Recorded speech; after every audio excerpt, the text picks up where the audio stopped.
whatever you fucking say, I will now fucking know it. I know, and whatever you're thinking, I know it too.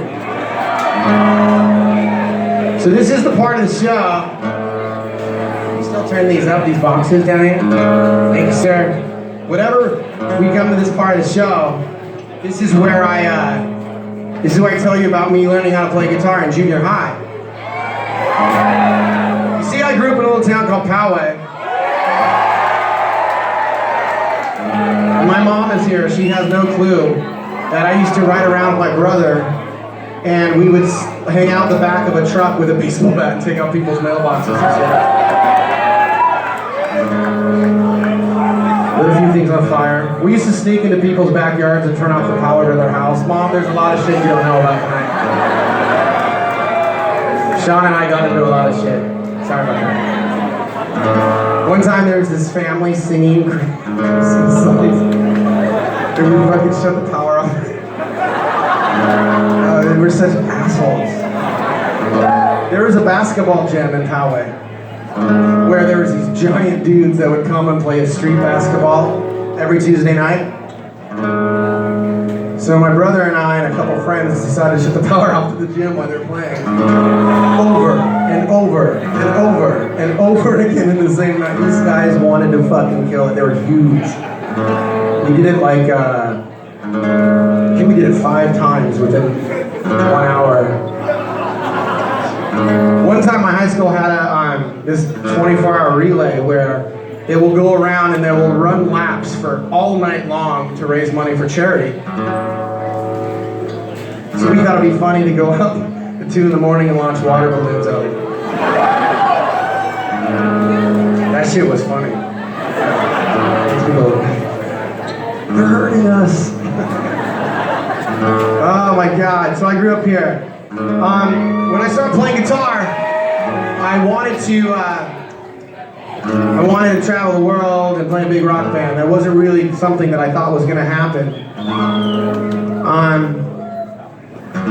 I remember walking on the beach with a friend of mine, and he goes, "What do you want if you're gonna be in a band? Like, what do you want it to be?" And I said, "You know what? I want it to be just like 1,000 some people a night." And I remember saying this because I just got back from watching NoFX play, and Eric from NoFX is here tonight. Supposedly.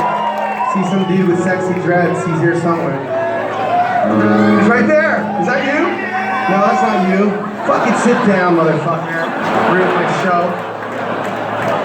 Didn't yell small dick, I yelled Eric. Well, anyways, looked up to those guys so much, and that's what I was hoping to be, you know? And then the man got all big. But I will tell you this. There was a time when I was in school and I was thinking, well, if I can't be in a giant band, because that's never gonna happen, I'm gonna get some girls. I'm gonna get all the girls at school to love me with my fucking guitar and sing to them. But I'll go home and knock their mailbox right off when they're not looking at it. Well, when I got into high school, there was this one girl that I decided to ask out on a date. Again, there's a reason why I'm up here and not you. Who's young? I'm just joking. So I asked this girl on a date, and she tells me, she goes, "Oh, I'm sick." Boo, right? So that night, I dressed up as Santa Claus for this family Christmas party where I was giving away presents. And afterwards, still dressed up like fucking Santa. Why are you laughing at that? Everyone dressed up like Santa. I can hear you now. This thing in my ears in the open. I decided to go buy some flowers and a get well card because I bought her fucking lies that she was sick, and I drove to her house. I know, this is out in Poway. Still, everything happens in Poway. Everything. Sasquatch lives in Poway. And so I drive to her house and I knock on the door, and her dad answers the door, and I was like, "Yo, is your fucking daughter here?" And he looks at this skinny prick dressed up like Santa holding flowers. You know what he says? He goes, no, she's out with her friends. Boo, right? So you know what I did? I said, good, these flowers are for you, motherfucker, kiss me. And I pulled her down in and I kissed that motherfucker so hard. And I squeezed those butt cheeks. And then it was awkward as fuck, and so then I walked away. And I was like, okay, well, let me know when your daughter gets back. Well, a few years later, Blink-182 is now a real band. And we're playing in this little place called Santa Barbara. We were actually playing with that band, No Doubt. They were a tiny little band at the time, same with us. And this girl was going to school up there. And she shows up at the show and walks around the back when we were loading our gear. And she's like, hey, you. And she's like, you want to hang out after the show?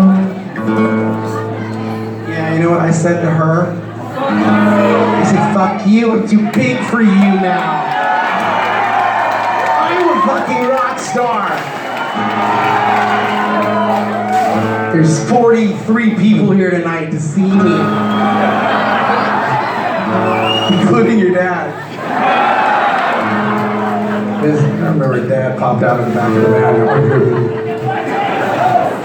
Well, so what we're going to do now is we're going to sing a song and remember my roots a little bit. But I want to let you know, last night when I did this little part, apparently...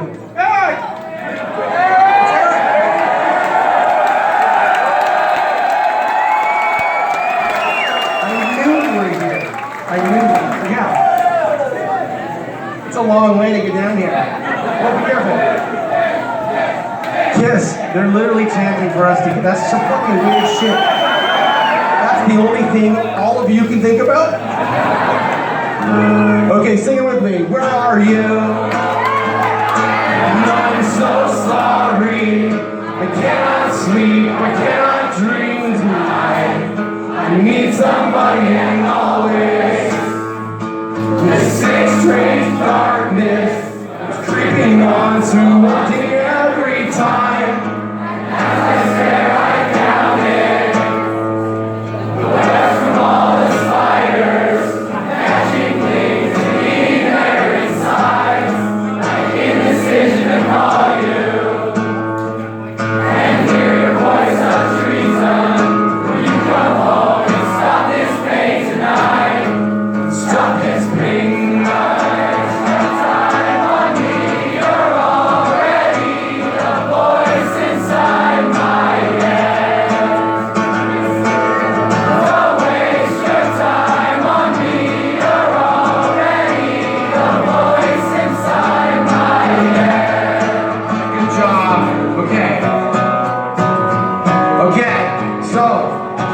Off the ground, becomes a really fucking big band. Everything that I ever dreamed of came true. And so then I felt like, you know what I want to do? I want to challenge myself a little bit. I want to go out of this really perfect little box. I want to try and do something that's really a big fucking deal and try and get people to think a little bit different about themselves. You know, so I created this band called Angels and Airwaves. I was really about emotion. It's really about your soul. It's about being an adult and seeing the world differently. And I thought, you know, I don't know if people are going to get where I'm coming from, so maybe I should create this, like, opportunity to make films and, you know, like multimedia to go along with these things that I'm feeling. So we created a little production company called To The Stars to help out the band. And, there was a few stories I wanted to tell, and one of those stories got me in a little bit of trouble with the U.S. government. And I remember I was so misunderstood. A lot of people were like, okay, this guy's crazy. Why would he leave this big band to go chase spaceships? And I was looking at some of those stories, and I was just like, God, these people have no fucking clue who I'm talking to, do they?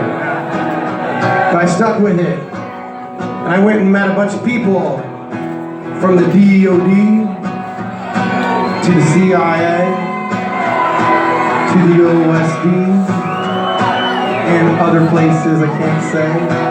And these guys would look at me and they would say,